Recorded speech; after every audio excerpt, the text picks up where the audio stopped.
सुनिए, अगला है हमारे पास कैपेसिटेंस ऑफ अ कंडक्टर। तो ये लीजिए, ये कोई एक कंडक्टर मैं ले लेता हूं, ठीक है, कंडक्टर, और इस कंडक्टर के ऊपर फॉर सम रीजन हमें इलेक्ट्रोस्टैटिक चार्ज स्टोर करना है। चार्ज क्यों स्टोर करना है मैं बताता हूं। तो हमारा जो प्राइमरी इंटरेस्ट होता है वो चार्ज नहीं बल्कि एनर्जी स्टोर करने में होता है, क्योंकि एक बार के लिए अभी इसने कुछ चार्ज स्टोर कर लिया तो ऑब्वियस सी बात है ये कुछ इलेक्ट्रिक फील्ड लाइन बनाएगा, और जहां कहीं पर इलेक्ट्रिक फील्ड लाइन होता है वहां इलेक्ट्रोस्टैटिक एनर्जी होती है, ठीक है। तो मैं क्या कहना चाह रहा हूं कि इस कंडक्टर पर हमारा इंटरेस्ट है, हम लोग कुछ चार्ज स्टोर करना चाहते हैं। तो ऑब्वियसली यदि ये कंडक्टर है तो चार्जेस कहां दिखाई देंगे, इसके आउटर सरफेस पर, एज डिस्कस्ड, है ना, आउटर सरफेस। ओके, अब जैसे जैसे आप चार्ज बढ़ाते जाएंगे इस बॉडी पर, तो इस बॉडी पर जो चार्ज आप स्टोर कर सकते हैं उसकी एक सर्टेन लिमिट एग्जिस्ट करती होगी। ऐसा नहीं है कि आप मनमान इसके ऊपर जितना चार्ज स्टोर करना चाहे कर लेंगे, ठीक है। क्यों? क्योंकि जैसे जैसे आप चार्ज बढ़ाएंगे तो वैसे वैसे इस रीजन में बनने वाला इलेक्ट्रिक फील्ड स्ट्रॉन्गर होगा। बताइए होगा या नहीं होगा? होगा, ठीक। मान लेते हैं एक बार के लिए कि आपने इस कंडक्टर को एयर में रख रखा है। कहां रख रखा है? एयर में। तो एयर में क्या है सबसे ज्यादा? नाइट्रोजन। तो इस इलेक्ट्रिक फील्ड के इन्फ्लुएंस में ये नाइट्रोजन का कोई एक मॉलिक्यूल है जिसके नेगेटिव चार्जेस इधर आ चुके हैं और पॉजिटिव चार्जेस इधर जा चुके हैं इस इलेक्ट्रिक फील्ड के इन्फ्लुएंस में। क्यों? क्योंकि नेगेटिव पर फोर्स इधर लग रहा है और पॉजिटिव पर फोर्स इधर लग रहा है। अब आप इलेक्ट्रिक फील्ड बढ़ा रहे हैं तो सरफेस पर चार्ज, ऐसा है कि अब आप चार्ज बढ़ा रहे हैं, चार्ज बढ़ाएंगे तो ये इलेक्ट्रिक फील्ड बढ़ेगा। इलेक्ट्रिक फील्ड बढ़ेगा तो इन नेगेटिव और पॉजिटिव चार्जेस पर फोर्स बढ़ेगा। फोर्स बढ़ते बढ़ते बढ़ते बढ़ते बढ़ते कभी ना कभी इतना बढ़ जाएगा कि ये नाइट्रोजन का मॉलिक्यूल टूट जाएगा। टूटेगा तो ये नेगेटिव चार्ज मीडियम से अपने सरफेस पर खींच लेगा। तो आई होप ये वाली लॉजिक समझ में आ गई होगी कि किसी कंडक्टर के ऊपर मनमान चार्ज कुछ भी स्टोर नहीं कर सकते हैं। There exist a limit up to which charge can be stored on a surface of a conductor. तो वही चार्ज स्टोरेज कैपेसिटी किसी कंडक्टर का कैपेसिटेंस कहलाता है। वही चार्ज स्टोरेज कैपेसिटी क्या है? कंडक्टर का कैपेसिटेंस है, ठीक। तो सुनिएगा, ये जो इलेक्ट्रिक फील्ड है, जिस इलेक्ट्रिक फील्ड पर कि इस मीडियम के मॉलिक्यूल टूटने लग गए, मीडियम के मॉलिक्यूल यानी ये जो नाइट्रोजन मैं एग्जांपल ले रहा था, ठीक है, तो उसी इलेक्ट्रिक फील्ड को हम लोग dielectric strength of medium कहते हैं। क्या कहते हैं? Dielectric strength. मतलब डाइलेक्ट्रिक स्ट्रेंथ कहने का मतलब हो गया कि वो maximum value of electric field जो ये मीडियम के मॉलिक्यूल झेल सकते हैं। आप इससे ज्यादा बड़ा इलेक्ट्रिक फील्ड बना देंगे, ठीक है, तो ये मीडियम के मॉलिक्यूल टूटने लग जाएंगे। आई बात समझ? मीडियम के मॉलिक्यूल टूटे तो ये मीडियम से ऑपोजिट नेचर का चार्ज लेकर कंडक्टर अपनी बॉडी पर चला आएगा। तो अब फर्दर चार्ज बढ़ाने का कोई फायदा नहीं है, क्योंकि आप चार्ज डाल रहे हैं पॉजिटिव, ये मीडियम से चार्ज लेकर आ रहा है नेगेटिव, ठीक। अच्छा, अगली इंपॉर्टेंट बात कि कंडक्टर पर यदि चार्ज है तो इस कंडक्टर का अपना कुछ पोटेंशियल होगा। भले ही आपने इस रैंडम टाइप के बॉडी की वजह से पोटेंशियल का एक्सप्रेशन नहीं पढ़ा है, बट पोटेंशियल के आपने जितने भी एक्सप्रेशंस पढ़े हैं वो डायरेक्टली प्रोपोर्शनल टू चार्ज थे या नहीं थे? बिल्कुल थे। तो इस कंडक्टर पर जितना ज्यादा चार्ज होगा उतना ज्यादा इसका पोटेंशियल होगा, ऐसा बोल सकते हैं, ठीक है। तो जैसे जैसे चार्ज बढ़ाएंगे वैसे वैसे पोटेंशियल बढ़ेगा। तो ये डाइलेक्ट्रिक स्ट्रेंथ वाली जब आपने इलेक्ट्रिक फील्ड बना ली है तो उस समय भी बॉडी का कुछ पोटेंशियल होगा, ऑलराइट। तो उसी पोटेंशियल को हम लोग नाम दे देते हैं ब्रेक डाउन पोटेंशियल। क्या कहते हैं बताइए? ब्रेक डाउन पोटेंशियल, यानी वो मैक्सिमम पोटेंशियल जहां तक कि कंडक्टर को आप पहुंचाइए, क्योंकि उस पोटेंशियल के करस्पॉन्डिंग जो इलेक्ट्रिक फील्ड है वो डाइलेक्ट्रिक स्ट्रेंथ के बराबर का बन गया है और अब ये मीडियम से अपोजिट नेचर का चार्ज लेकर आ जाएगा, ठीक है। चलिए, तो मेन जो इंपॉर्टेंट बात है वो ये है कि पोटेंशियल इस बॉडी का directly proportional to electric charge है। जितना ज्यादा चार्ज उतना बड़ा पोटेंशियल। तो हम लोग यहां से ये कहते हैं, या यूं कह लीजिए कि charge is directly proportional to potential. तो charge is equal to a constant times of potential. यही कांस्टेंट हमारा कैपेसिटेंस कहलाता है। ये क्या कहलाता है बताइए? Capacitance. C is equal to Q by V। This capacitance C is equal to Q by V। समझ गए? ठीक है। डेफिनेशन आपको ऐसा करना है पेपर में, ठीक है, कि जैसे जैसे आप चार्ज बढ़ा रहे हैं बॉडी पर पोटेंशियल बढ़ रहा है, तो हम लोग कितना चार्ज डालें इस बॉडी पर, कितना चार्ज डालें ताकि बॉडी का जो पोटेंशियल डिफरेंस है वो 1 वोल्ट से चेंज हो जाए, मतलब 1 वोल्ट से बढ़ जाए। तो 1 वोल्ट से पोटेंशियल डिफरेंस बढ़ाने के लिए जो अमाउंट ऑफ चार्ज रिक्वायर्ड है इस कंडक्टर पर ऐड करने के लिए, तो that required charge is capacitance of the conductor. समझ गए क्या कहना चाह रहा हूं? कि वो अमाउंट ऑफ चार्ज जो हम लोग इस बॉडी पर डाल दें तो इसका पोटेंशियल 1 वोल्ट से बढ़ जाए, वही amount of charge added is capacitance of the conductor. I hope this is good. ठीक है, तो कैपेसिटेंस के बारे में और आपको क्या ध्यान रखना है कि ये भी एक स्केलर टर्म होता है और इसकी जो SI यूनिट है वो SI यूनिट इज, ये चार्ज के लिए गुलाम और पोटेंशियल के लिए वोल्ट। तो इसी गुलाम पर वोल्ट को हम लोग क्या कहते हैं बताइए? फैरेड। कैपिटल F से डिनोट करेंगे। हालांकि फैरेड तो काफी बड़ी यूनिट है, जनरली जो आपको दिखाई देगा वो मिली फैरेड होगा। तो milli farad is 10 raised to the power -3F और micro farad is 10 raised to the power -6F के बराबर होता है। ठीक है, आगे बढ़ते हैं। ठीक है, next capacitance of spherical capacitor. Spherical capacitor या capacitance of isolated spherical capacitor.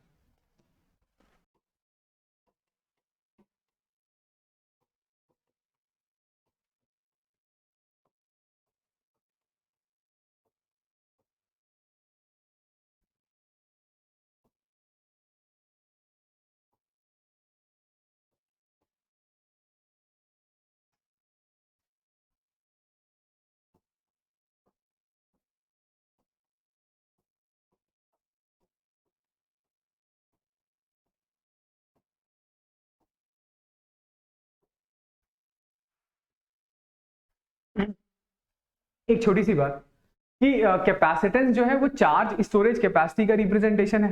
ठीक है, तो ये किस पर डिपेंड करेगा? तो आई होप ये आप लोगों को देख के ही समझ में आ गया होगा। ये 2 बातों पर डिपेंड करेगा। पहला, इस कंडक्टर की शेप साइज ज्योमेट्री पर। कंडक्टर की शेप साइज ज्योमेट्री ज्यादा बड़ी होगी, चार्ज स्टोरेज कैपेसिटी ज्यादा बड़ा होगा, तो कैपेसिटेंस भी ज्यादा होगा। दूसरी बात कि ये मीडियम के डाई इलेक्ट्रिक स्ट्रेंथ पर डिपेंड करेगा। कल को एयर को हटा के हम लोग कोई दूसरा मॉलिक्यूल ऐसा ले आए जिसका डाइलेक्ट्रिक स्ट्रेंथ स्ट्रॉन्गर है, मतलब मीडियम के मॉलिक्यूल आसानी से नहीं टूटते हैं, तो ऑब्वियस सी बात है आप इस पर ज्यादा चार्ज स्टोर कर पाएंगे। तो कैपेसिटेंस किस पर डिपेंड करेगा? ध्यान रखना है, ये डिपेंड करेगा shape size geometry of the conductor पर और दूसरा dielectric strength of the medium पर। ठीक है, आगे आने वाले फॉर्मूले में मैं इसे अलग अलग तरीके से बताता रहूंगा। ठीक है, देखिए सबसे पहला है capacitance of isolated spherical capacitor. ये है हमारे पास एक आइसोलेटेड स्फेरिकल कैपेसिटर, इसका रेडियस है r, इस पर चार्ज डाला हम लोगों ने q, तो q is equal to CV, तो capacitance C is equal to Q by V। Q इसके ऊपर चार्ज है और Q चार्ज के करस्पॉन्डिंग बनने वाला जो इसका पोटेंशियल V होगा उस V को हम लोग लिख सकते हैं KQ बाई R। ठीक है, तो Q बाई V ये हम लोगों ने सॉल्व किया, तो कैपेसिटेंस आ गया 4 पाई एप्सिलॉन नॉट R। अब ये 4 पाई तो आपका कांस्टेंट है, R क्या रिप्रेजेंट कर रहा है? तो R रिप्रेजेंट कर रहा है इसकी शेप साइज ज्योमेट्री वाले फैक्टर को, कि रेडियस जितना बड़ा तो कैपेसिटेंस उतना ज्यादा, और ये एप्सिलॉन नॉट रिप्रेजेंट कर रहा है मीडियम के डाइलेक्ट्रिक स्ट्रेंथ को। ठीक है, कल को मीडियम आप चेंज करेंगे तो 4 पाई एप्सिलॉन नॉट की बजाय कुछ और लिखेंगे तो कैपेसिटेंस बढ़ जाएगा। चलिए ठीक है, नेक्स्ट प्रिंसिपल ऑफ कैपेसिटर। देखिए एक आइसोलेटेड स्फेरिकल कैपेसिटर की कहानी अभी तक आपको समझ आ गई होगी। ठीक है, नेक्स्ट इसके बाद मैं ये बोल रहा हूं कि ये हमारे पास एक कंडक्टर है। ठीक है, ये क्या है? कंडक्टर। इस कंडक्टर के ऊपर हम लोगों ने कुछ चार्ज डाला क्यों? ठीक है, तो ये चार्ज क्या होगा? तो वैसे शुरुआत में तो ये चार्ज इसके आउटर सरफेस पर हर जगह प्रेजेंट होगा कि नहीं? अब इस कंडक्टर के सामने हम लोग एक दूसरा कंडक्टर और लेकर आ जाते हैं। This is conductor number 1, this is conductor number 2। ठीक है, तो हम लोगों ने देखा कि इस पॉजिटिव चार्ज के यहां पर आने की वजह, मतलब इस पहले कंडक्टर के पॉजिटिवली चार्ज होने की वजह से ये कंडक्टर नंबर 2 के इलेक्ट्रॉन्स को खींच कर अपनी साइड पर जमा करने लग गया। कहां जमा करने लग गया बताइए? यहां पर। ठीक, और दूसरी साइड पर क्या जमा हो जाएंगे बताइए? ऑब्वियसली पॉजिटिव नेचर के चार्जेस, क्योंकि ये जो दूसरा कंडक्टर था ना ये न्यूट्रल था और पहले कंडक्टर के ऊपर कुछ नेट चार्ज था +q नेचर का। ओके, यहां तक वाली बात सही है। अब दूसरे कंडक्टर से हम लोगों ने एक वायर निकाला और उसको ग्राउंड से कनेक्ट कर दिया। तो जैसे ही हम लोगों ने दूसरे कंडक्टर से वायर निकाल करके इसको ग्राउंड से कनेक्ट किया है, तो जिस किसी भी बॉडी को हम लोग ग्राउंड से कनेक्ट करते हैं तो उसका फाइनल पोटेंशियल कितना हो जाता है? 0। ग्राउंडिंग का तो मतलब यही होता है ना कि आप जिस बॉडी को ग्राउंड से टच करा रहे हैं, कनेक्ट करा रहे हैं, उसका पोटेंशियल फाइनली कितना हो जाएगा? 0। ग्राउंड क्या होता है? तो ग्राउंड सोर्स होता है एक इनफाइनाइटली लार्ज चार्ज का, या सिंक होता है काफी बड़ा। मेरे कहने का मतलब है कि ग्राउंड से आप जितना भी इलेक्ट्रॉन निकालना चाहे निकाल लीजिए, या जितना भी इलेक्ट्रॉन डालना चाहे डाल दीजिए, ग्राउंड का पोटेंशियल हमेशा 0 ही रहता है। ओके, तो ग्राउंड से यहां से कुछ इलेक्ट्रॉन्स आए और इलेक्ट्रॉन्स आकर के इसकी दूसरी साइड को न्यूट्रलाइज कर दिए। तो फाइनली हमारे पास एक ऐसा सिस्टम तैयार हो गया जिस सिस्टम में 2 कंडक्टर्स थे और इसके एक फेस पर पॉजिटिव नेचर का चार्ज था +q जो हम लोगों ने डाला था, और ग्राउंडिंग की वजह से इसका पोटेंशियल हमारे पास हो चुका है 0, लेकिन इसके पास कुछ नेगेटिव नेचर का चार्ज। नेगेटिव नेचर का कितना चार्ज है? तो नेगेटिव नेचर का एग्जैक्टली उतना ही चार्ज है जितना कि पॉजिटिव चार्ज आपने पहली बॉडी पर दिया था। ठीक है, तो कुल मिलाकर बात यह है कि हमारे पास एक ऐसा रीजन तैयार हो गया है जिस रीजन में इलेक्ट्रिक फील्ड है या इलेक्ट्रोस्टैटिक एनर्जी है। ठीक है, तो ये जो सिस्टम हमारे पास बनकर आ रहा है, ठीक है, ये भी एक कैपेसिटर है। ये भी क्या है? कैपेसिटर है। क्यों? क्योंकि कैपेसिटर कहने का मतलब एक ऐसा सिस्टम जो चार्ज स्टोर करता हो, इलेक्ट्रोस्टैटिक एनर्जी स्टोर करता हो इलेक्ट्रिक फील्ड में। ठीक है, वो जो पहला आप आइसोलेटेड पढ़ रहे थे तो उसके पास भी चार्ज था और वहां से निकलकर जो इलेक्ट्रिक फील्ड थी वो इंफिनिटी तक जा रही थी। यहां इलेक्ट्रिक फील्ड इंफिनिटी तक नहीं जा रही है, यहां इलेक्ट्रिक फील्ड एक रीजन में कन्फाइंड है। ठीक है, पहली बॉडी से निकलने वाली इलेक्ट्रिक फील्ड दूसरी बॉडी पर टर्मिनेट हो रही है। ठीक, तो हम लोगों ने ये नोटिस किया कि इसके मुकाबले इस सिस्टम का जो कैपेसिटेंस है वो ज्यादा बड़ा है। मतलब किसी आइसोलेटेड स्फेरिकल या आइसोलेटेड कंडक्टर के मुकाबले ये एक ऐसा सिस्टम जिसमें हमारे पास 2 इक्वल एंड अपोजिट नेचर के चार्ज्ड बॉडीज एक दूसरे के आस पड़ोस में हो, जहां पर इलेक्ट्रिक फील्ड लाइन पहली बॉडी से निकलकर दूसरी बॉडी पर टर्मिनेट कर जाए, तो इस सिस्टम का जो कैपेसिटेंस है वो आइसोलेटेड बॉडी के मुकाबले ज्यादा बड़ा होता है। आई बात समझ? तो this is also a capacitor. Okay, ठीक है, यहां पे आपने चार्ज किसे दिया था? तो पहली बॉडी को।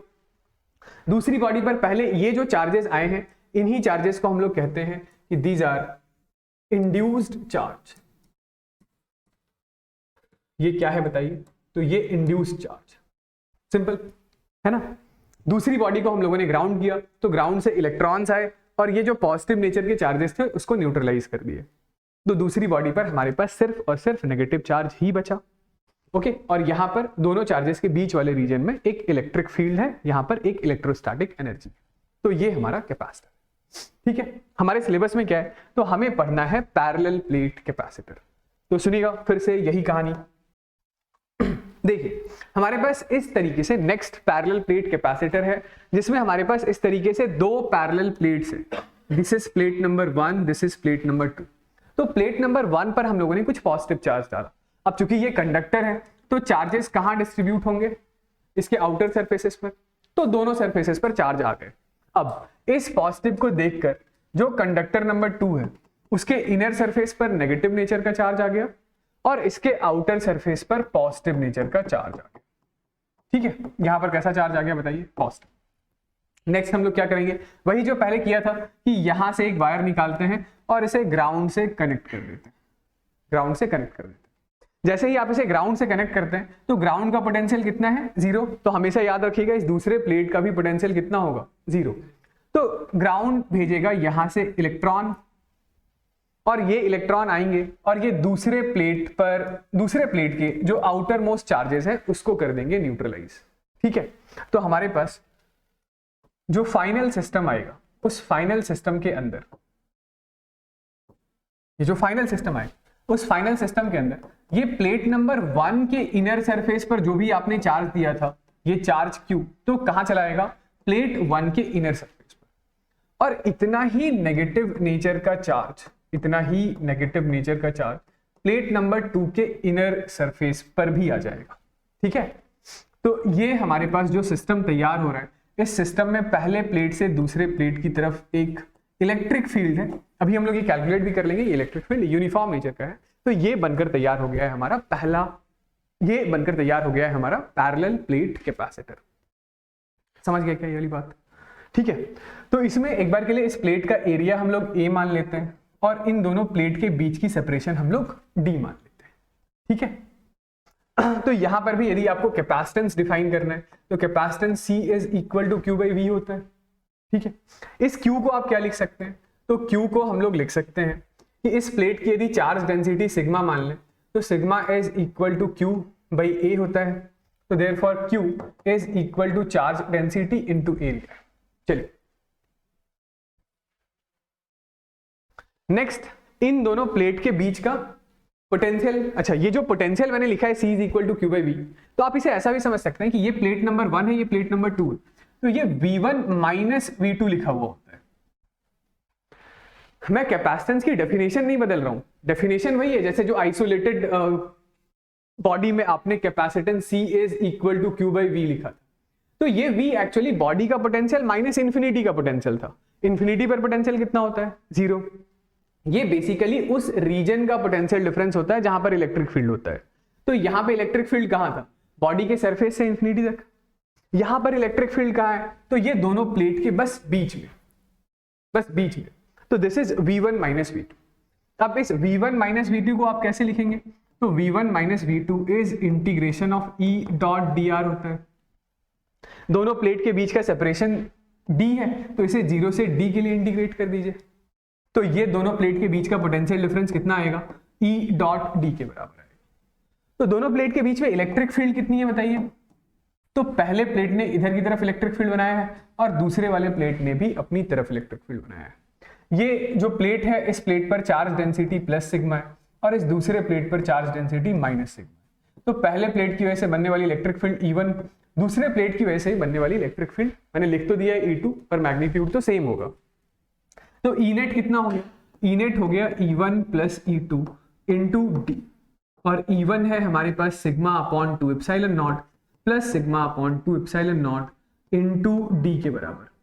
तो this is sigma upon epsilon naught into D। ये हमारे पास दोनों प्लेट के बीच का पोटेंशियल डिफरेंस है। तो देयरफॉर ये कैपेसिटेंस कितना हो गया? C is equal to Q की बजाय मैं लिख देता हूं density into area, and this is sigma D by epsilon naught. Sigma से सिग्मा कैपेसिटेंस ये कैंसिल आउट हो गया, तो कैपेसिटेंस का एक्सप्रेशन आ गया A epsilon naught by D। ये आपको याद रखना है कि कैपेसिटेंस कितना आ गया? A epsilon naught by D। तो आप फिर से देख सकते हैं कि A और D क्या है? शेप साइज ज्योमेट्री का रिप्रेजेंटेशन, और एप्सिलॉन नॉट क्या है? मीडियम की परमिटिविटी का रिप्रेजेंटेशन, मतलब मीडियम के डाइलेक्ट्रिक स्ट्रेंथ का रिप्रेजेंटेशन। कल को इसी दोनों प्लेट के बीच में आपको दूसरा मीडियम फिल करना है जिसके लिए रिलेटिव परमिटिविटी एप्सिलॉन r हो या डाइलेक्ट्रिक कांस्टेंट K हो। तो इसी कैपेसिटेंस का फॉर्मूले को हम लोग C डैश लिख देंगे, which is A epsilon not ना लिखकर उस मीडियम की परमिटिविटी बाई D लिख देंगे। समझ रहे हैं ना भाई? एयर हटा दिया, कोई दूसरा मीडियम ले, तो उस दूसरे मीडियम का एप्सिलॉन लिखिए, और इस एप्सिलॉन को क्या लिख सकते हैं? तो इसे लिख सकते हैं epsilon naught into epsilon r by D। ठीक है, या एप्सिलॉन r को हम लोग इसी चैप्टर में K से डिनोट करते हैं, which is dielectric constant. समझ गए? आगे बढ़ते हैं। ठीक है, नेक्स्ट देखिए, नेक्स्ट है कॉम्बिनेशन ऑफ कैपेसिटर। तो कैपेसिटर को हम लोग दो अलग अलग तरीके से कंबाइन करते हैं। पहला है हमारा सीरीज कॉम्बिनेशन। ठीक है, तो ये देखिए, ये जैसे हमारे पास एक, अच्छा ये कैपेसिटर का सिंबॉलिक रिप्रेजेंटेशन है, जो भी इसका कैपेसिटेंस होता है वो ऐसे आप नीचे या ऊपर लिख सकते हैं। पहला कैपेसिटर, इसका कैपेसिटेंस C1, दूसरा कैपेसिटर C2, और ये है तीसरा कैपेसिटर C3। इन तीनों को आपने किसी एक V वोल्ट की बैटरी के अक्रॉस लगा दिया।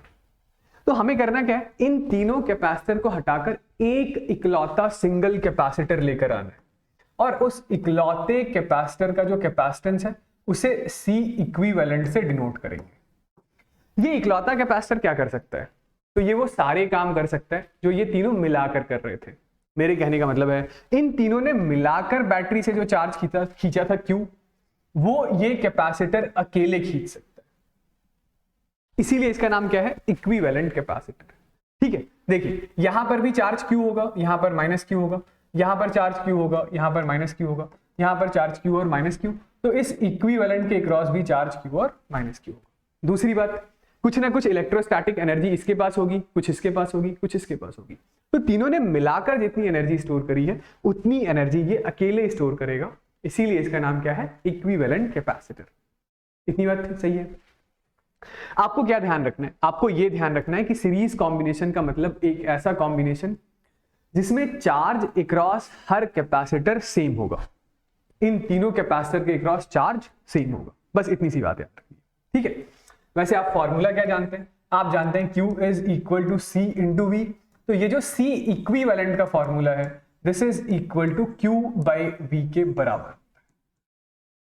इक्विवेलेंट कैपेसिटेंस का क्या फॉर्मूला है, तो this is equal to Q by V। चलिए इधर देखिए, ये जो पहला कैपेसिटर है फर्स्ट, इस पहले कैपेसिटर के अक्रॉस कुछ पोटेंशियल ड्रॉप आया, मान लेते हैं ये V1 वोल्ट।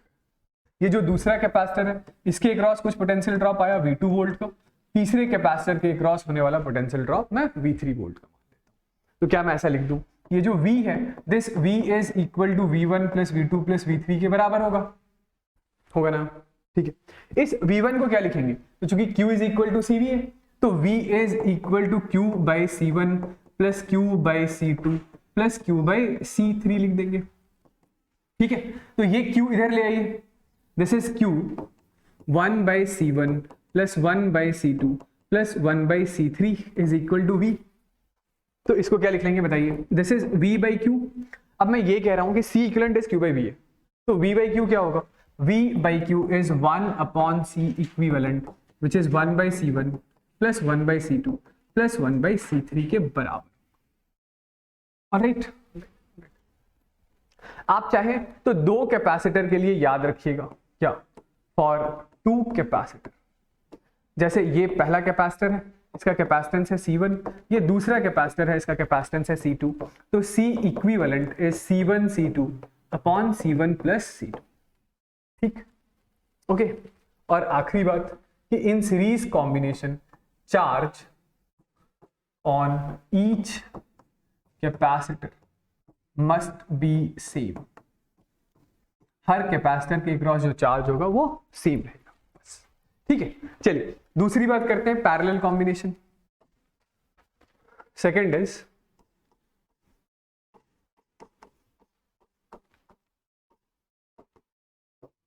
दूसरे टाइप का कॉम्बिनेशन है पैरेलल कॉम्बिनेशन। पैरेलल कॉम्बिनेशन से मतलब ये होता है कि तीनों कैपेसिटर सेम टर्मिनल के क्रॉस कनेक्टेड होते हैं, जिसमें एक साइड का पोटेंशियल, जैसे ये जो एक साइड है इसको आपने बैटरी के हायर साइड से कनेक्ट कर रखा है तो इस पॉइंट का पोटेंशियल V, दूसरे को आपने बैटरी के लोअर साइड से कनेक्ट कर रखा है तो उसका पोटेंशियल 0। मतलब इन तीनों कैपेसिटर के क्रॉस क्या चीज सेम रहने वाला है, तो इन तीनों कैपेसिटर के cross potential difference must be same. Potential difference हर एक कैपेसिटर के क्रॉस एक जैसा रहेगा। ठीक है, इन तीनों ने मिलाकर बैटरी से कुछ चार्ज खींचा है Q, जैसे ही वो चार्ज जंक्शन पर आया तो Q1 Q2 और Q3 तीन रास्तों में तीन पार्ट में डिवाइड हो गया। तो ये इक्विवेलेंट कैपेसिटर क्या कर सकता है, तो ये भी बैटरी से सेम चार्ज खींचेगा Q। इन तीनों ने मिलाकर जितनी एनर्जी स्टोर करी है उतनी ये अकेले एनर्जी स्टोर कर सकता है। तो हम लोग जानते हैं कि ये Q is equal to C into V होता है, तो C इक्विवेलेंट का वही फॉर्मूला होगा, that is Q by V।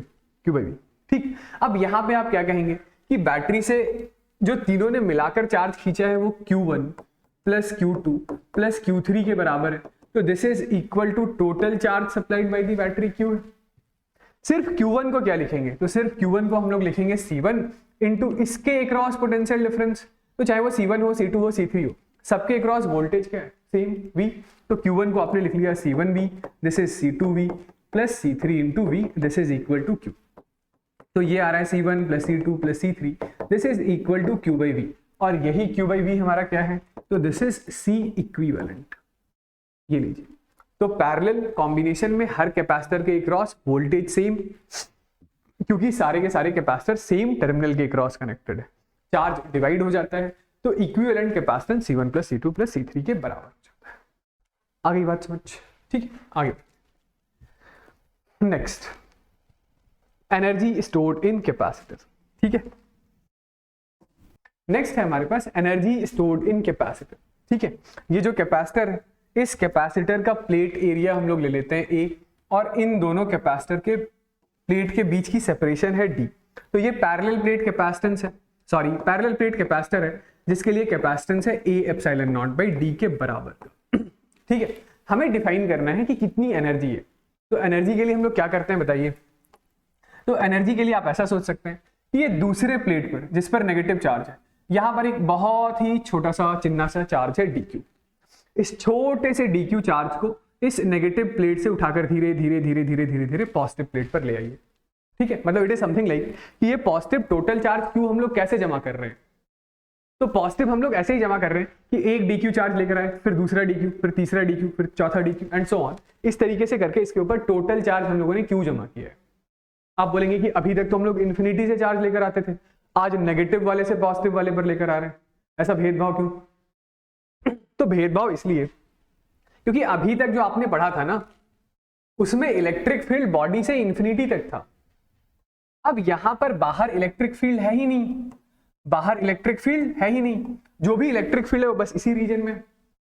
तो बाहर यदि आप इन्फिनिटी से चार्ज लाने चले भी जाएंगे तो इस रीजन में कोई वर्क नहीं करना पड़ेगा, जो भी वर्क करना है वो बस इतने से ही रीजन में करना है। ठीक है, तो ऐसा है कि ये हमें मैक्सिमम चार्ज इसके ऊपर कैपिटल क्यू जमा कराना है, इसके ऊपर maximum charge minus Q automatically induce हो जाएगा। ओके, तो किसी टाइम टी पर मान लीजिए कि इसके पास चार्ज क्यू है और उस टाइम पर आपने एक छोटा सा डी क्यू चार्ज दूसरे वाले प्लेट से पहले वाले प्लेट तक लेकर चले आए। तो इस क्यू चार्ज पार्टिकल की वजह से यहां पर कुछ इलेक्ट्रिक फील्ड होगी, तो इस इलेक्ट्रिक फील्ड के अगेंस्ट में आपने एक छोटा सा वर्क किया है dw। वो dw वर्क किसके बराबर है? तो dw वर्क बताइए। तो ये आप बोलेंगे कि जो total work done per unit charge था वो टोटल पोटेंशियल डिफरेंस के बराबर था। तो ये छोटा सा जो वर्क डन होगा, ये वर्क डन ये इन दोनों प्लेट के बीच के जो पोटेंशियल डिफरेंस होगा, ऐसा सुनिएगा कि पूरा इन्फिनिटी से जब हम लोग चार्ज पार्टिकल, ये टोटल क्यू यूनिट का चार्ज पार्टिकल लेकर आते हैं, तो इस टोटल क्यू यूनिट का जो चार्ज पार्टिकल का वर्क है, वो work done per unit charge क्या कहलाता है? दोनों प्लेट के बीच का पोटेंशियल डिफरेंस। ठीक है, तो एक छोटे से dq चार्ज को लेकर जाने का जो वर्क डन होगा dw इज इक्वल टू ये dq चार्ज इनटू इस समय जो ये q चार्ज है, उस समय यहां पर माइनस q चार्ज है, तो उसके करस्पॉन्डिंग का जो पोटेंशियल डिफरेंस होगा वो v। ठीक है, आ रही बात समझ? ठीक है, तो ये q is equal to cv। c तो हमारा वैसे भी क्या है? कांस्टेंट। तो यहां पर आप इस v को क्या लिख सकते हैं? v is equal to q by C. ये v is equal to q by C हम लोग यहां रख देंगे। तो लीजिए, ये जो छोटा सा वर्क डन है ये dq इंटू क्यू बाई सी के बराबर। ठीक है, ये आ गया हमारे पास एक छोटे से वर्क का एक्सप्रेशन। ऐसे दूसरे सभी छोटे छोटे छोटे छोटे वर्क को जोड़ देंगे। कहां से कहां तक? शुरुआत में कोई चार्ज नहीं था तो कोई वर्क भी नहीं था, बाद में कुछ टोटल चार्ज हम लोगों ने Q जमा कर दिया, तो टोटल वर्क W यूनिट का करना पड़ेगा। ठीक है, तो total work done is same as electrostatic potential energy. इसमें 1/c बाहर आ गया, Q dq का इंटीग्रेशन हो गया, Q dq का इंटीग्रेशन हो गया Q स्क्वायर बाई, इसमें लिमिट डालेंगे 0 से Q तक, तो हमारे पास जो electrostatic potential energy this is Q square by 2c के बराबर। ठीक है, आप चाहें तो इसी Q को लिख लीजिए CV, तो ये हमारे पास आ जाएगा हाफ। इसी में क्या कह रहा हूं मैं, तो Q को हम लोग लिख लेंगे C स्क्वायर V स्क्वायर, मतलब Q is equal to CV, square था तो C स्क्वायर V स्क्वायर बाई C। C से C कैंसिल आउट हो गया, तो यहां से हमारे पास इलेक्ट्रोस्टैटिक पोटेंशियल एनर्जी आ गया है half C V square, half C V square. ठीक है, इतनी बात सही है। आप चाहें तो C को लिख लीजिए Q बाई V, तो ये energy is equal to Q square by 2, C की जगह लिख रहे हैं Q बाई V, ये Q से Q कैंसिल आउट हो गया, energy is equal to QV by 2 आ गया। तो ये तीनों एक्सप्रेशन आपको याद रखना है एनर्जी स्टोर्ड का। ठीक है ना, कोई दिक्कत वाली बात नहीं। Next, energy density of electric field. तो ये जो एनर्जी डेंसिटी है वो हम लोग इसी पैरेलल प्लेट कैपेसिटर के लिए ही लिख सकते हैं अभी के लिए। ठीक है, देखिए ये है हमारे पास एक पैरेलल प्लेट कैपेसिटर। ठीक है, इसका कैपेसिटेंस हमें पता है कि कैपेसिटेंस है A epsilon naught by D. हमें डिफाइन करना है एनर्जी डेंसिटी। एनर्जी डेंसिटी का मतलब क्या होता है? एनर्जी डेंसिटी का मतलब होता है energy stored per unit volume. ठीक है, देखिए जहां कहीं पर भी इलेक्ट्रिक फील्ड लाइन है वहां पर है एनर्जी। ठीक है, तो एक यूनिट वॉल्यूम में जो स्टोर्ड एनर्जी होता है उसी को हम लोग कहते हैं एनर्जी डेंसिटी। भले ही ये डेरिवेशन अभी हम लोग पैरेलल प्लेट कैपेसिटर के कॉन्टेक्स्ट में कर रहे हैं, बट ये जो एनर्जी डेंसिटी का एक्सप्रेशन है ये हर जगह वैलिड है। यानी जहां कहीं पर भी इलेक्ट्रिक फील्ड प्रेजेंट है तो उसके यूनिट वॉल्यूम में कितनी एनर्जी होगी वो हम लोग इस एक्सप्रेशन से निकालने जा रहे हैं। इलेक्ट्रिक फील्ड को उसी के टर्म्स में, ई के ही टर्म्स में छोड़ देते हैं। ठीक है, तो एनर्जी डेंसिटी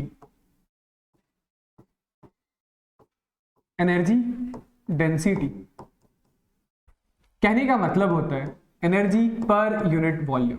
तो एनर्जी का एक्सप्रेशन आपने देख लिया, एनर्जी है हाफ CV², और वॉल्यूम किस रीजन का वॉल्यूम, तो वॉल्यूम उस रीजन का जहां पर की इलेक्ट्रिक फील्ड है। इलेक्ट्रिक फील्ड कहां है, तो electric field A into D वाले रीजन में, यानी दोनों कैपेसिटर के बीच वाले रीजन में। तो ये 1/2 कैपेसिटेंस को हम लोग लिख लेंगे A epsilon naught by D, और ये V जो कि पोटेंशियल डिफरेंस है which is E² into D² के बराबर भाई, ये A इंटू D, A से A कैंसिल आउट हो गया, D से D कैंसिल आउट हो गया, ये D से दूसरा D भी कैंसिल आउट हो गया, तो ये आ रहा है हाफ एप्सिलॉन नॉट E²। ठीक है, ये एनर्जी डेंसिटी है, एनर्जी पर यूनिट वॉल्यूम। यदि आपको कैपेसिटर के दोनों प्लेट के बीच का एग्जैक्ट एनर्जी डेंसिटी चाहिए तो इलेक्ट्रिक फील्ड की value sigma upon epsilon not आप पुट कर दीजिए, तो ये वही एक्सप्रेशन आ जाएगा जो पहले निकाल रहा था। ठीक है, इलेक्ट्रिक फील्ड के टर्म्स में नहीं आएगा। अब दूसरी सबसे इंपॉर्टेंट बात कि ये इलेक्ट्रिक फील्ड जहां कहीं पर भी हो, not necessarily inside the plate of capacitor, जहां कहीं पर भी इलेक्ट्रिक फील्ड है, चाहे वो स्फेरिकल प्लेट की वजह से हो या पॉइंट चार्ज की वजह से हो, तो इलेक्ट्रिक फील्ड जहां कहीं पर भी है तो उसके पर यूनिट वॉल्यूम में इतनी ही एनर्जी होती है, जिसे हम लोग एनर्जी डेंसिटी बोलते हैं। ठीक है, आगे बढ़ते हैं। नेक्स्ट है रीडिस्ट्रीब्यूशन ऑफ चार्ज। तो यहां पर ऐसा है कि ये हमारे पास दो कंडक्टर्स हैं, पहले कंडक्टर पर चार्ज Q1 है, दूसरे पर Q2 है। पहले का रेडियस R1, दूसरे का रेडियस R2, पहले का कैपेसिटेंस C1, दूसरे का कैपेसिटेंस C2। तो पहले का पोटेंशियल कुछ V1 मान लेते हैं और दूसरे का पोटेंशियल कुछ V2 मान लेते हैं। इन दोनों कंडक्टर को हम लोगों ने किसी कंडक्टिंग वायर से ज्वाइन करा दिया, तो यहां पर चार्ज का रीडिस्ट्रीब्यूशन स्टार्ट होगा, चार्ज का फ्लो स्टार्ट होगा। चार्ज हमेशा कहां से कहां फ्लो करता है, हायर पोटेंशियल से लोअर पोटेंशियल की तरफ, नेचुरली खुद से। तो मान लेते हैं कि ये इसका पोटेंशियल हाई है, इसका पोटेंशियल लो है, तो चार्ज का फ्लो ऐसा होगा। अब यदि चार्ज का फ्लो ऐसा हुआ है तो यहां से ये Q1 चार्ज घट रहा है, हेंस ये इसका पोटेंशियल घट रहा है, यहाँ पे ये Q2 चार्ज बढ़ रहा है, तो हेंस इसका पोटेंशियल बढ़ रहा है। तो एक साइड से पोटेंशियल घट रहा है, दूसरी साइड से बढ़ रहा है, तो घटते बढ़ते कभी ना कभी दोनों का पोटेंशियल हो जाएगा बराबर। तो वो इक्वल पोटेंशियल को मैंने VC मान लिया। जैसे ही पोटेंशियल इक्वल हुआ तो अब फर्दर चार्ज का फ्लो रुक जाएगा। मान लेते हैं कि वो फाइनल चार्ज पहली बॉडी पर Q1 है और दूसरी बॉडी पर Q2। अब फर्दर कोई चार्ज का फ्लो क्यों नहीं हो रहा है, क्योंकि दोनों बॉडी ने कॉमन इक्विलिब्रियम पोटेंशियल अटेन कर लिया है। आई बात समझ? तो कितना है ये कॉमन इक्विलिब्रियम पोटेंशियल, उसके लिए हम लोग सबसे पहले लगा देंगे चार्ज कंजर्वेशन। चार्ज कंजर्वेशन से मेरे कहने का मतलब है कि ये कैपिटल Q1 और कैपिटल Q2 बराबर होगा स्मॉल q1 और स्मॉल q2। ठीक है, क्योंकि चार्ज ना तो यहां से कहीं बाहर गया, ना ही बाहर से कोई नया चार्ज अंदर आया। तो this Q1 is C1V1 plus C2V2, this is equal to C1 into V common plus C2 into V common. तो ये लीजिए, ये कॉमन इक्विलिब्रियम पोटेंशियल हमारे पास आ गया है C1V1 plus C2V2 divided by C1 plus C2, या आप इसी को Q1 plus Q2 by C1 plus C2 भी लिख सकते हैं। ठीक, तो ये हमारे पास इनिशियल सिस्टम है और ये है हमारे पास फाइनल सिस्टम।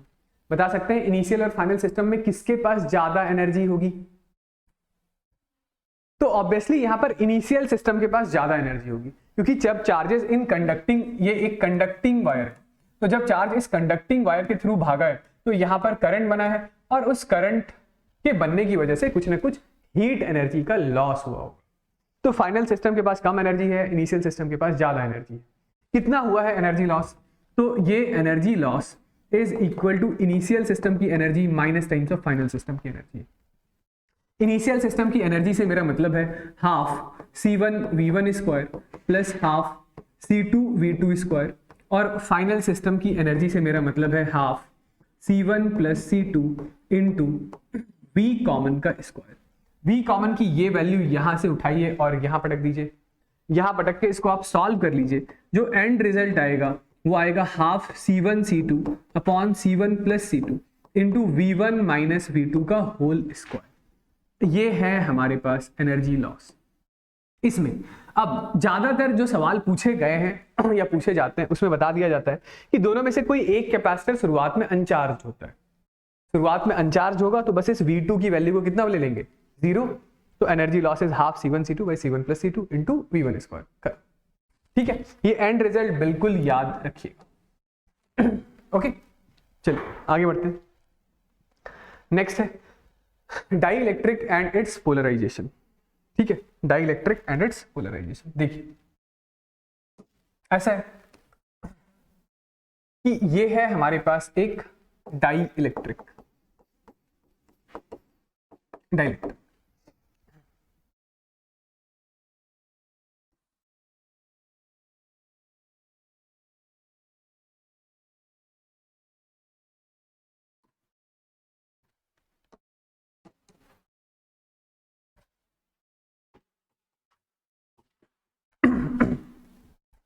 देखिए ये हमारे पास एक डाइइलेक्ट्रिक है। ठीक, तो डाइइलेक्ट्रिक क्या होते हैं,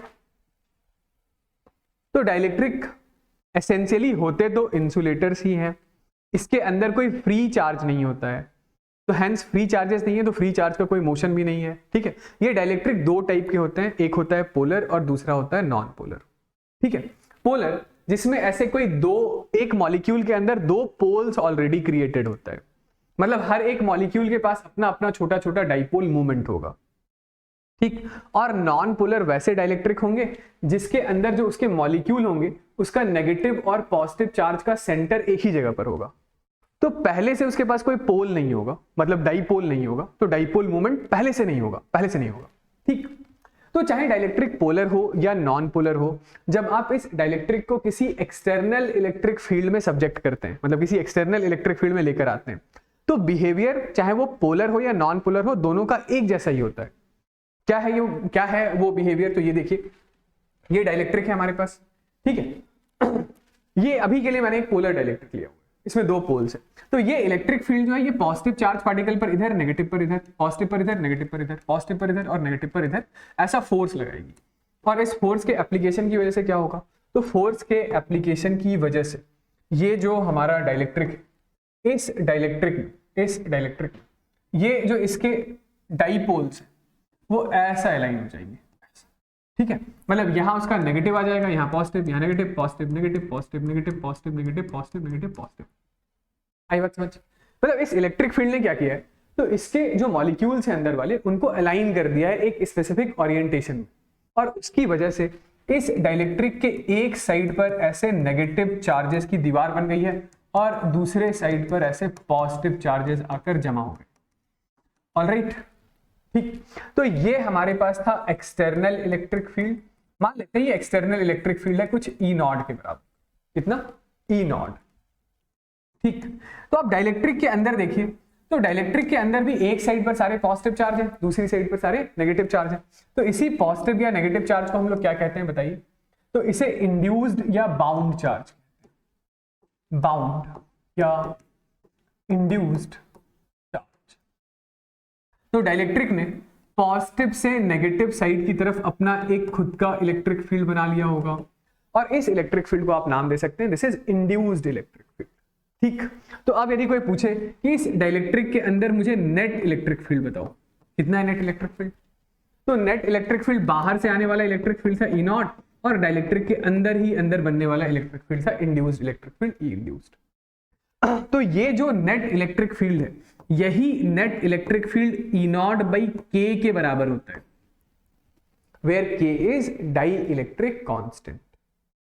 उसी के को आप क्या लिख सकते हैं, तो this is E naught by epsilon R भी लिख सकते हैं। तो कुल मिला के बात यह है कि डाइइलेक्ट्रिक को जब किसी एक्सटर्नल इलेक्ट्रिक फील्ड में रखते हैं, तो डाइइलेक्ट्रिक अप्लाइड इलेक्ट्रिक फील्ड से ऑपोजिट डायरेक्शन में अपनी खुद की एक इलेक्ट्रिक फील्ड बना लेता है, जिसकी वजह से नेट इलेक्ट्रिक फील्ड घट जाता है, और नेट इलेक्ट्रिक फील्ड घटकर 1 अपॉन एप्सिलॉन आर या 1/k टाइम्स हो जाता है। समझ गए? ठीक है, ओके। चलिए आगे बढ़ते हैं। इसके बाद अगला टॉपिक है ये डाई इलेक्ट्रिक स्ट्रेंथ। तो ये डाइलेक्ट्रिक स्ट्रेंथ वही है जिसके बारे में हम लोगों ने पहले भी बात किया था कैपेसिटर के स्टार्टिंग में। ठीक है, क्या है डाइलेक्ट्रिक स्ट्रेंथ? देखिए जैसे ये हमारे पास कोई एक डाई इलेक्ट्रिक, ठीक है, ये एक डाइलेक्ट्रिक मीडियम है, चाहे ये पोलर हो या नॉन पोलर। क्या पढ़ा अभी हम लोगों ने कि ये डाइलेक्ट्रिक के क्रॉस यदि आप एक इलेक्ट्रिक फील्ड लगाते हैं, ये एक एक्सटर्नल इलेक्ट्रिक फील्ड, इस एक्सटर्नल इलेक्ट्रिक फील्ड की वैल्यू मान लेते हैं एक बार के लिए कि ई नॉट। तो ये यहां पर कोई एक डाइलेक्ट्रिक का मॉलिक्यूल हम लोग मान लेते हैं जिसका पॉजिटिव चार्ज इधर है, नेगेटिव चार्ज इधर है। तो ये इलेक्ट्रिक फील्ड इस पॉजिटिव चार्ज पार्टिकल पर फोर्स इधर की तरफ लगाएगा और नेगेटिव चार्ज पार्टिकल पर फोर्स इधर की तरफ लगाएगा। मतलब डाइलेक्ट्रिक के पॉजिटिव पर फोर्स आगे और नेगेटिव पर फोर्स पीछे होगा। यदि आप इस इलेक्ट्रिक फील्ड की वैल्यू को बढ़ाते हैं तो डाइलेक्ट्रिक पर काम करने वाला ये फोर्स बढ़ेगा, ठीक है। और यदि हम लोग इलेक्ट्रिक फील्ड लगातार बढ़ाते जाएं तो इस डाइलेक्ट्रिक के मॉलिक्यूल पर फोर्स बढ़ता जाएगा। तो कोई ना कोई एक इलेक्ट्रिक फील्ड की ऐसी वैल्यू आएगी जिसके करस्पॉन्डिंग फोर्स इतना स्ट्रांग हो चुका होगा कि ये हमारा डाइलेक्ट्रिक का जो मॉलिक्यूल है, ये मॉलिक्यूल टूट जाएगा, टूट करके इसका पॉजिटिव चार्ज इधर और नेगेटिव चार्ज इधर आ जाएगा। मतलब डाइलेक्ट्रिक के जो मॉलिक्यूल्स हैं वो ब्रेक हो जाएंगे, पॉजिटिव और नेगेटिव सेपरेट हो जाएंगे। तो उसी पर्टिकुलर इलेक्ट्रिक फील्ड को हम लोग dielectric strength of this medium बोलेंगे, या dielectric strength of this dielectric body. आ रही बात समझ? ठीक है, तो मतलब ये मैक्सिमम वो इलेक्ट्रिक फील्ड की वो मिनिमम वैल्यू है जिस पर कि ये मीडियम के मॉलिक्यूल डिसोसिएट हो जाते हैं, टूट जाते हैं। समझ गए? इसी चीज का क्या नाम निकाल रहे हैं? Dielectric strength. I hope ये बात सही है। ठीक है, चलिए इसको ध्यान रखिएगा। ठीक है, आगे बढ़ते हैं। अगला है capacitance of parallel plate capacitor with dielectric slab inside it. ठीक है, ये हमारे पास कोई एक पैरेलल प्लेट कैपेसिटर है और इस पैरेलल प्लेट कैपेसिटर के अंदर आपने ये कोई टी थिकनेस का एक डाइलेक्ट्रिक स्लैब अंदर इंसर्ट कर दिया। ठीक है, इस डाइलेक्ट्रिक का जो कांस्टेंट है के है, इसी डाइलेक्ट्रिक के कांस्टेंट को हम लोग रिलेटिव परमिटिविटी एप्सिलॉन आर भी बोलते हैं। उसमें कंफ्यूज मत होइएगा, ठीक है, चाहे मैं डाइलेक्ट्रिक कांस्टेंट बोलूं या एप्सिलॉन आर बोलूं। तो ये हमारा पैरेलल प्लेट कैपेसिटर है जिसके लिए प्लेट एरिया है ए और दोनों प्लेट के बीच का सेपरेशन है डी, और इस डाइलेक्ट्रिक की थिकनेस कितनी है? टी। हमें इस सिस्टम का कैपेसिटेंस निकालना है। क्या निकालना है? इस सिस्टम का कैपेसिटेंस। तो जैसे इस प्लेट का नाम मैं प्लेट नंबर 1 रख देता हूं, इस प्लेट का नाम हम लोग प्लेट नंबर 2 रख देते हैं। ठीक है, यदि हमें यहाँ का कैपेसिटेंस C चाहिए तो C is equal to Q upon इन दोनों प्लेट के बीच का potential difference V1 minus V2। यही लिखेंगे ना, क्योंकि V1 पर हम लोगों ने पॉजिटिव चार्ज दे दिया है, V2 पर नेगेटिव, तो V1 वाला हायर पोटेंशियल है और V2 वाला लोअर पोटेंशियल। अब इस पोटेंशियल डिफरेंस को कैसे लिखेंगे? तो potential difference V1 minus V2, वैसे तो potential difference E dot D होता है, लेकिन अभी के लिए इस दोनों प्लेट के बीच वाला ये जो रीजन है, यहाँ पर इलेक्ट्रिक फील्ड अलग अलग वैल्यू का। यहां पर इलेक्ट्रिक फील्ड, ये जो एयर है, ये एयर है, तो एयर में इलेक्ट्रिक फील्ड हम लोग E मान लेते हैं, E। तो इस डाइलेक्ट्रिक के अंदर भी इलेक्ट्रिक फील्ड E होगा क्या? नहीं, डाइलेक्ट्रिक के अंदर electric field E by K के बराबर होगा, क्योंकि यही तो डाइलेक्ट्रिक हम लोगों ने पढ़ा भी जस्ट कि डाइलेक्ट्रिक अप्लाइड इलेक्ट्रिक फील्ड से ऑपोजिट डायरेक्शन में अपनी खुद की इलेक्ट्रिक फील्ड बनाता है, जिसे इंड्यूस्ड इलेक्ट्रिक फील्ड बोलते हैं, जिसकी वजह से net electric field 1/k times हो जाता है। तो ये जो एयर वाला रीजन है, एयर वाला, उस एयर वाले रीजन में इलेक्ट्रिक फील्ड यदि E है तो डाइलेक्ट्रिक के अंदर इलेक्ट्रिक फील्ड E/k है। तो पोटेंशियल डिफरेंस हम लोग अभी एक बार के लिए लिख लेते हैं E1 into D1 plus E2 into D2। ठीक है, ये E1 D1 E2 D2 क्या है? तो E1 में मान लेता हूं ये एयर में जो इलेक्ट्रिक फील्ड है उसका नाम E1 है और डाइलेक्ट्रिक के अंदर जो इलेक्ट्रिक फील्ड है उसका नाम E2। ठीक है, तो E1 की जगह पर मैं क्या लिख दूंगा? सिर्फ E, एयर वाली इलेक्ट्रिक फील्ड। और एयर वाली इलेक्ट्रिक फील्ड कितने स्पेस में? तो आप बोलेंगे पूरा स्पेस दी है, इसमें T थिकनेस डाइलेक्ट्रिक का है, तो एयर वाला जो स्पेस है वो D माइनस T के बराबर है। ठीक है, और E2 जो इलेक्ट्रिक फील्ड है वो E/k के बराबर है डाइलेक्ट्रिक के अंदर, और D2 की वैल्यू थिकनेस T के बराबर है। ठीक है, तो इस चीज को देखिए हम लोग क्या लिख सकते हैं कि ये जो पोटेंशियल डिफरेंस है V1 minus V2, this is E1। अब ये E की वैल्यू बताइए, E1 की वैल्यू बताइए, E1 या E? एयर में कितना होगा इलेक्ट्रिक फील्ड? यदि इस प्लेट की चार्ज डेंसिटी है प्लस सिग्मा, इस प्लेट की चार्ज डेंसिटी माइनस सिग्मा, तो कैपेसिटर के दोनों प्लेट के बीच में कितनी इलेक्ट्रिक फील्ड होती है? सिग्मा अपॉन एप्सिलॉन नॉट होता है ना। तो ये E1 सॉरी इस E की जगह लिख रहे हैं हम लोग sigma upon epsilon naught into D minus D। ये वही इलेक्ट्रिक फील्ड है जो पैरेलल प्लेट कैपेसिटर में आपने लिखा था जब डाइलेक्ट्रिक वगैरह नहीं था सबसे स्टार्टिंग में, ठीक है ना, into D minus D plus ये sigma by K times of epsilon naught. ये हमारा ये डाइलेक्ट्रिक के अंदर इलेक्ट्रिक फील्ड जिसको E2 बोल रखा है E बाई K, तो E बाई K यानी कि sigma upon K epsilon naught into उसका thickness that is equals to T। ठीक, ये लीजिए, ये आ गया पोटेंशियल डिफरेंस, पोटेंशियल डिफरेंस आ गया। तो capacitance C is equal to Q upon potential difference. क्या इस Q को हम लोग डेंसिटी इनटू एरिया लिख सकते हैं? बिल्कुल लिख सकते हैं, क्योंकि जो चार्ज डेंसिटी सिग्मा है वो सिग्मा है Q अपॉन A, तो Q की वैल्यू किसके बराबर है? Sigma into plate area A के बराबर है। सिंपल, ठीक है। डिवाइडेड बाय ये पोटेंशियल डिफरेंस, तो पोटेंशियल डिफरेंस हम लोगों ने लिख लिया है sigma upon epsilon naught into D minus T plus sigma by K times of epsilon naught into T। ये सिग्मा से सिग्मा कैंसिल आउट हो गया। कैपेसिटेंस का एक्सप्रेशन आ रहा है A epsilon naught by D minus T plus T by K। ये है हमारे पास कैपेसिटेंस का फॉर्मूला, ये फॉर्मूला, ठीक है। ये आपको याद रखना है, ठीक है, ये आपको याद रखना है, ठीक है। एंड रिजल्ट आपको याद भी रखना है, डेरिवेशन आपको पता होना चाहिए, ठीक है। इसमें हम लोग एक दो बातें और कर लेते हैं, ये वाली बात समझ आ गई ना, ठीक है। वो ये है कि यदि इस कंप्लीट स्पेस को हम लोग डाइलेक्ट्रिक से फिल करते हैं, ठीक है, मेरे कहने का मतलब ये है। इसके बाद नेक्स्ट कि if dielectric is filled in complete space inside capacitor। मैं ये कहना चाह रहा हूं कि ये जो डाइलेक्ट्रिक की थिकनेस डी है ना, वो प्लेट सेपरेशन डी के बराबर होता है, ठीक है, यानी कि टी की वैल्यू डी के बराबर है। तो जरा टी को डी पुट कर दीजिए यहां पर, तो कैपेसिटेंस कितना आ गया बताइए?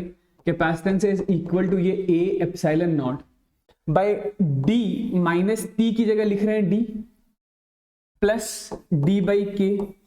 तो ये D माइनस D तो हमारा जीरो हो गया, ठीक है। तो यहां से हमारे पास कैपेसिटेंस कितना आ गया?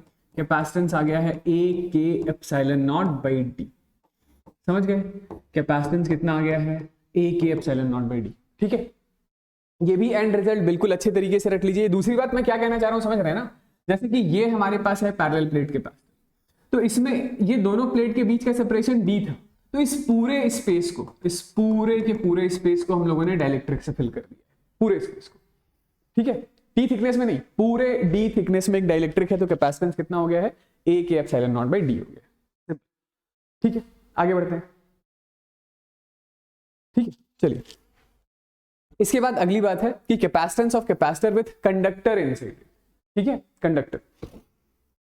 देखिए, जैसे ये हमारे पास वही पैरेलल प्लेट कैपेसिटर है जिसका प्लेट एरिया A है, दोनों प्लेट के बीच का सेपरेशन D है। अब की बारी हम लोग दोनों प्लेट के बीच में एक मेटल इंसर्ट कर रहे हैं। ये क्या है? ये एक मेटल, ठीक है। मेटल की थिकनेस वही हम लोग T मान लेते हैं और दोनों प्लेट के बीच का सेपरेशन हम लोगों ने D मान लिया। तो आपको बस एक बात ध्यान रखना है कि मेटल के लिए जो K की वैल्यू है वो इनफाइनाइट होती है। K is tending towards infinity. K यानी डाइलेक्ट्रिक कांस्टेंट या रिलेटिव परमिटिविटी। इसका हल्का फुल्का लॉजिक मैं आपको समझा भी सकता हूं। देखिए कि जैसे ये मेटल है, मान लेते हैं ये हमारे पास एक मेटल, तो मेटल के पास तो भरमार है फ्री इलेक्ट्रॉन्स की, इस मेटल में तो millions and trillions of free electrons हैं। तो जब आप मेटल को एक्सपोज करते हैं किसी एक्सटर्नल इलेक्ट्रिक फील्ड में, ये कोई बाहर से आने वाली इलेक्ट्रिक फील्ड है E0, ठीक है, तो इस एक्सटर्नल इलेक्ट्रिक फील्ड की वजह से यहां पर आ जाएंगे ढेर सारे नेगेटिव चार्जेस और यहां पर आ जाएगा ढेर सारा पॉजिटिव चार्ज, ठीक है।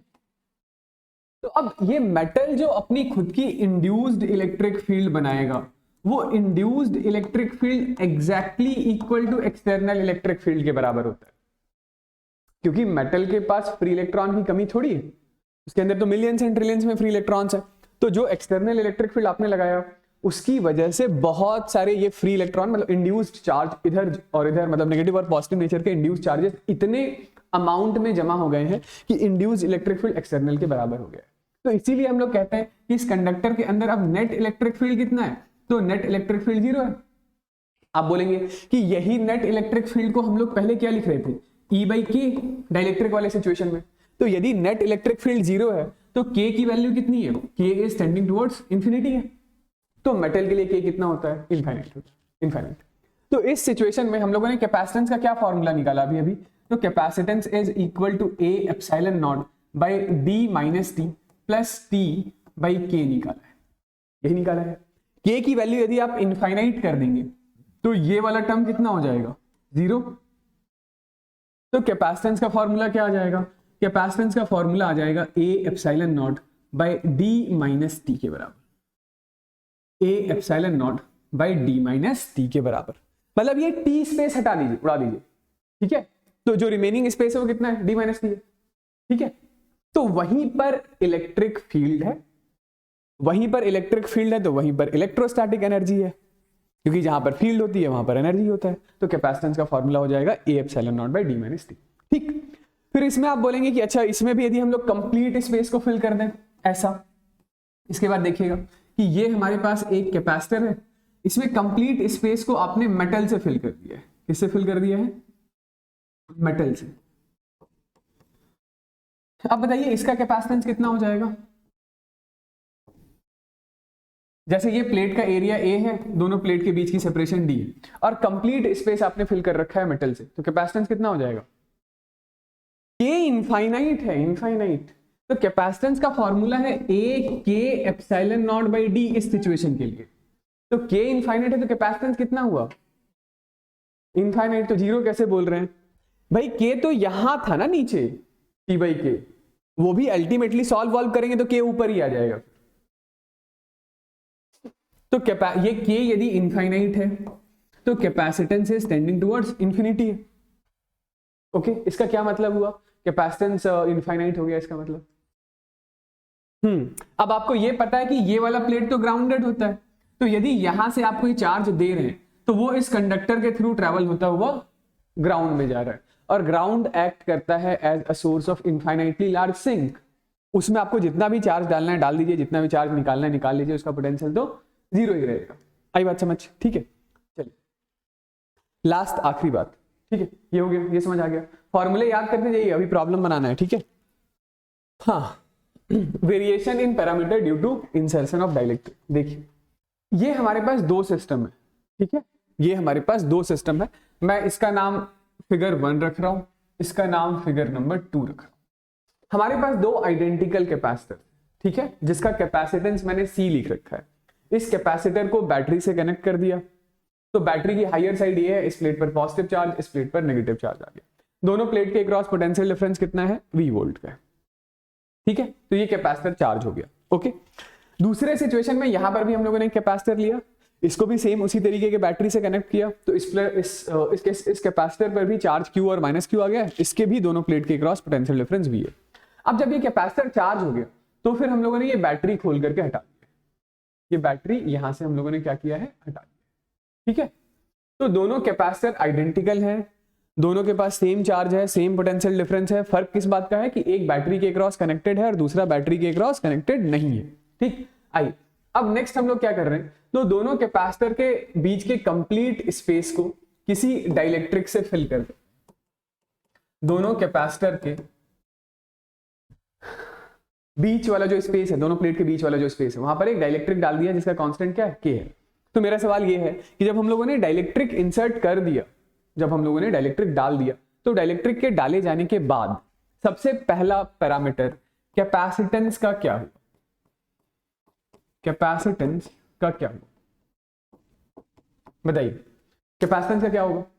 तो कैपेसिटेंस का फॉर्मूला आपने डिराइव किया है अभी अभी, ठीक है ना, कि भाई जब डाइलेक्ट्रिक हम लोग फिल कर देते हैं तो कैपेसिटेंस क्या हो जाता है, A K epsilon naught by D है।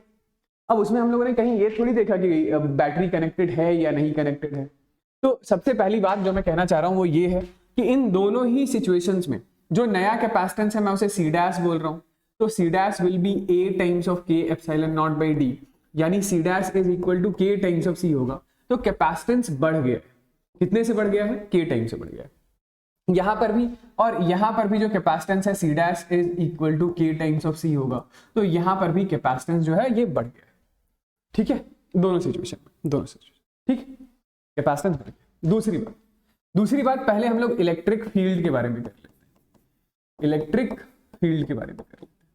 ठीक है, सुनिएगा लॉजिक कि जैसे ही यहां पर आपने डाइलेक्ट्रिक डाला तो डाइलेक्ट्रिक अप्लाइड इलेक्ट्रिक फील्ड किधर था, तो आप बोलेंगे भाई अप्लाइड इलेक्ट्रिक फील्ड तो इधर था, तो डाइलेक्ट्रिक अप्लाइड से अपोजिट डायरेक्शन में अपनी खुद की इलेक्ट्रिक फील्ड बनाएगा, तो नेट इलेक्ट्रिक फील्ड घटा होगा एक मूवमेंट के लिए, क्योंकि जैसे ही नेट इलेक्ट्रिक फील्ड घटा तो पोटेंशियल डिफरेंस घटा, पोटेंशियल डिफरेंस घटा तो कैपेसिटेंस बढ़ा, और कैपेसिटेंस बढ़ा तो बैटरी ने मौके का फायदा उठाते हुए इस पर और ज्यादा चार्ज सप्लाई कर दिया, यहां पर चार्ज बढ़ा दिया, और चार्ज के बढ़ने की वजह से वो इलेक्ट्रिक फील्ड दोबारा से उतनी ही हो गई जितना इस डाइलेक्ट्रिक के आने के पहले था। समझ आया? नहीं समझ आया तो कोई बात नहीं। देखिए ये बैटरी कनेक्टेड है ना, तो बैटरी क्या करेगा, बैटरी दोनों प्लेट के अक्रॉस एक कांस्टेंट पोटेंशियल डिफरेंस मेंटेन करके रखेगा। भाई बैटरी कनेक्टेड है तो पोटेंशियल डिफरेंस कैसा है, कांस्टेंट, और इलेक्ट्रिक फील्ड ये potential difference delta V is equal to E dot D होता है, electric field is equal to delta V by D होगा। तो ना तो हम लोग डी चेंज कर रहे हैं, ना ही हम लोग पोटेंशियल डिफरेंस चेंज कर रहे हैं, तो जो नई इलेक्ट्रिक फील्ड है E dash will remain same as previous electric field, no change in electric field. तो डाइलेक्ट्रिक के आने की वजह से भी इलेक्ट्रिक फील्ड में कोई वेरिएशन नहीं आ रहा है, electric field will remain same. लेकिन क्या यहां पर भी इलेक्ट्रिक फील्ड सेम रहेगा, आंसर इज नो। यहां पर तो इलेक्ट्रिक फील्ड 1/k टाइम्स हो जाएगा। रीजन बीइंग, क्या है रीजन, तो रीजन ये है यहां कोई बैटरी नहीं है, बैटरी आपने हटा दिया है ना, तो बैटरी हटा दिया है तो इलेक्ट्रिक फील्ड 1/k टाइम्स हो जाएगा। ठीक है, ओके, चलिए। तो जैसा वेरिएशन इलेक्ट्रिक फील्ड में है बिल्कुल वैसा सही वेरिएशन किस में होगा, बिल्कुल वैसा सही वेरिएशन होगा पोटेंशियल डिफरेंस में, पोटेंशियल डिफरेंस में। तो पोटेंशियल डिफरेंस यहां पर भी जो नया पोटेंशियल डिफरेंस होगा that will remain same as previous potential difference, क्योंकि यदि आपने एक बैटरी कनेक्ट कर रखा है तो उस कनेक्टेड बैटरी का काम ही यही है कि दोनों पॉइंट के क्रॉस एक कांस्टेंट पोटेंशियल डिफरेंस मेंटेन रखा जाए। ठीक है, जो कि बैटरी का जो पोटेंशियल डिफरेंस है बैटरी के दोनों टर्मिनल के क्रॉस उतना ही होगा, तो no change in potential difference. और यहां पर क्या होगा बताइए दूसरे सिचुएशन में, तो आई होप अब समझ गए होंगे कि यहां पर भी पोटेंशियल डिफरेंस 1/k टाइम्स हो जाएगा, क्योंकि जैसा वेरिएशन इलेक्ट्रिक फील्ड में आएगा वैसा ही वेरिएशन पोटेंशियल डिफरेंस में ही आएगा, तो पोटेंशियल डिफरेंस घट गया। ओके, सॉरी, हो गया ये। ठीक है, फोर्थ पॉइंट हम लोग चार्ज के बारे में बात कर लेते हैं। किसके बारे में, चार्ज। तो लगाइए चार्ज का फॉर्मूला, नया charge q dash is equal to c dash into v dash. अब नया चार्ज क्या है, q डैश से मेरे कहने का मतलब है डाइलेक्ट्रिक आने के बाद का नया चार्ज। तो डाइलेक्ट्रिक के इंसर्ट किए जाने के बाद का जो नया चार्ज है q dash is c dash into v dash है। ये c dash is equal to k times of c है और v डैश तो सेम है, तो this is k times of cv। cv तो आपका प्रीवियस चार्ज था, यानी कि k टाइम्स ऑफ q हो गया। तो हम लोग ये कह रहे हैं कि चार्ज जो है वो बढ़ गया।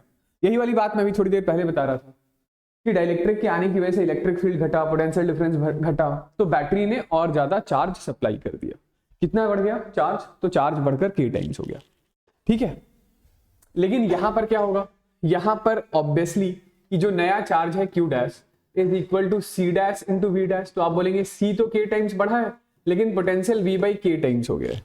पोटेंशियल कितना हो गया है, v/k टाइम्स हो गया है, k से k कैंसिल आउट हो गया, this is c into v के बराबर है। ठीक है, तो चार्ज विल रिमेन सेम, और सेम होना भी चाहिए था। क्यों सेम होना चाहिए था, क्योंकि भाई यहां पे कोई बैटरी थोड़ी है। दूसरे सिचुएशन में चार्ज आता कहां से, बैटरी से, तो बैटरी तो है ही नहीं, तो चार्ज तो प्लेट पर कांस्टेंट ही रहेगी। ठीक है, लास्ट वन इज एनर्जी। ठीक है, ये कैपेसिटेंस वाला मैं इरेज करके एनर्जी लिख देता हूं। ठीक है, फिफ्थ इज एनर्जी। एनर्जी, तो एनर्जी कैपेसिटर के दोनों प्लेट के बीच की energy U is equal to half, U dash लिख रहा हूं पहले, C dash into V dash square होगा नई एनर्जी। ठीक है, तो ये 1/2 सी डैश की जगह आप लिखेंगे k टाइम्स ऑफ सी और v डैश की जगह सिर्फ v का स्क्वायर। तो ये k times of half C V square हो गया। हाफ सी वी स्क्वायर को मैं प्रीवियस की एनर्जी मान लेता हूं, पहले की एनर्जी। तो यहां पर भी एनर्जी क्या हो गया, एनर्जी k टाइम्स इंक्रीज हो गया, एनर्जी k टाइम्स इंक्रीज हो गया। ठीक है, सिमिलरली यहां पर जब आप एनर्जी लिखने जाएंगे, नई energy u dash is half c dash into v dash का स्क्वायर। तो ये half c dash is k times of c और v dash is v by k का होल स्क्वायर। तो ये half C V square by K आ जाएगा। एक के यहाँ नीचे k स्क्वायर था, एक के कैंसिल आउट होगा, फिर भी एक नीचे k रहेगा। तो ये एनर्जी आ गया है u बाई के टाइम्स। तो यहां पर एनर्जी घट गई और यहां पर एनर्जी बढ़ गई। ठीक है, आई बात समझ? ठीक है, चलिए।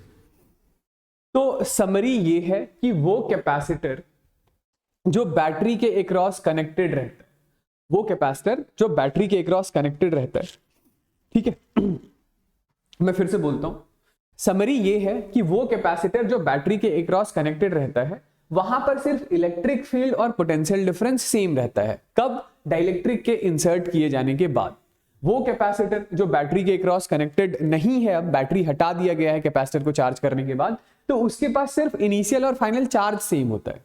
कैपेसिटेंस दोनों सिचुएशन में बढ़ जाता है, एनर्जी यहां पर बढ़ जाती है और यहां पर एनर्जी घट जाती है। यहां पर इलेक्ट्रिक फील्ड और potential difference 1/k times of previous value हो जाता है डाइलेक्ट्रिक के आने की वजह से।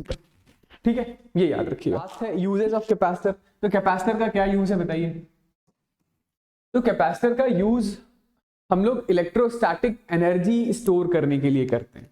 ठीक है, तो आप बोलेंगे एनर्जी तो बैटरी में भी होता है, केमिकल एनर्जी होता है, उसको इलेक्ट्रिकल एनर्जी में कन्वर्ट कर लेते हैं। ठीक है, तो कैपेसिटर और बैटरी में क्या डिफरेंस है? तो देखिए, ये जो कैपेसिटर है, कैपेसिटर के पास चार्ज है Q माइनस Q।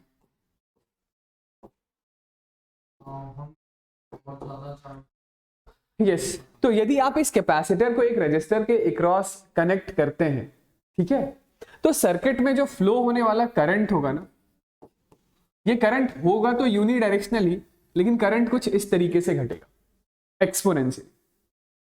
ठीक है, और यहां पर यदि आप इस रजिस्टर को, एक रजिस्टर को किसी बैटरी के अक्रॉस कनेक्ट करते हैं, तो बैटरी इस रजिस्टर के अक्रॉस एक कांस्टेंट करंट सप्लाई करता है। तो यदि हमें एक झटके वाला करंट चाहिए होगा, एक इंपल्सिव टाइप का करंट चाहिए होगा, मतलब सडन फ्लो ऑफ चार्ज चाहिए होगा, ठीक है, जहां पर हमें रिक्वायरमेंट है बहुत ज्यादा एनर्जी की बहुत छोटे से टाइम इंटरवल के लिए, तो वहां पर हम लोग यूज करते हैं कैपेसिटर। ठीक है, जैसे आपके मोबाइल कैमरे का फ्लैश हो गया, ठीक है, तो उस फ्लैश लाइट का क्या काम होता है? एक इंस्टेंट के लिए फ्लैश जले और फिर बंद हो जाए। ठीक है, तो वहां पर हमें एनर्जी चाहिए अच्छी खासी बड़ी, एक छोटे से इंस्टेंट के लिए, तो वहां पर हम लोग कैपेसिटर यूज करते हैं। पहला फंक्शन तो ये कि जहां पर आपको एक सडन फ्लो ऑफ चार्ज चाहिए होगा, तो उस सिचुएशन में आपको यूज करना पड़ेगा कैपेसिटर। ठीक है, मतलब जहां पर आपको ऐसे करंट की जरूरत है। दूसरी बात, आप लोगों ने ऑल्टरनेटिंग करंट पढ़ रखा है। ठीक है, ऑल्टरनेटिंग करंट में आपने क्या पढ़ा कि जब कैपेसिटर को हम लोग किसी एसी सोर्स के अक्रॉस कनेक्ट करते हैं, तो क्या करंट और वोल्टेज सेम फेज में होता है? नहीं, करंट लीडिंग होता है, वोल्टेज लैगिंग होता है। तो जहां कहीं पर भी ऑल्टरनेटिंग करंट में हमें करंट और वोल्टेज में एक फेज क्रिएट करना होगा, एक फेज डिफरेंस क्रिएट करना होगा, तो वहां पर हम लोग फिर से कैपेसिटर यूज करेंगे। ठीक है, तो it is used to create phase difference between current and voltage in AC. ठीक है, तो ये दो इसके प्राइमरी यूजेस हैं। ठीक है, जहां पर हमें एक सडन करंट चाहिए छोटे से टाइम इंटरवल के लिए, तो एसी यूज कीजिए। फेज डिफरेंस करंट यूज करना है, मतलब क्रिएट करना है, तो फिर से एसी यूज कीजिए। ठीक है, चलिए।